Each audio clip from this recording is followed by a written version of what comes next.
Hello everyone, I'm Joshua Clement with Lighty Contractors, and today I'm going to talk to you a little bit about carpet recovery.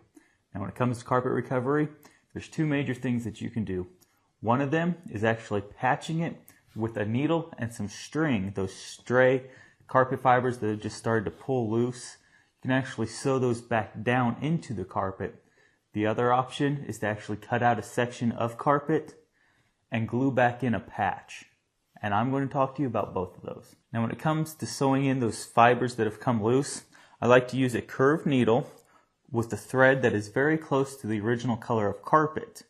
And then you'll simply just go through the fiber and up the other side and pull down the fiber back into position.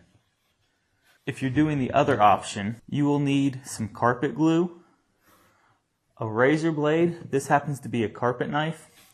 And I like to use something square. That way I know exactly the size that I'm cutting out, and the piece that I'm putting back in is the same exact size. Now when you're cutting out your old piece of carpet that needs to be replaced, you want to make sure that you line up your grains with your patch and your installed carpet. That way when you put it back in, you don't have a quarter turn or full turn on that carpet and makes it not match and looks kind of funny.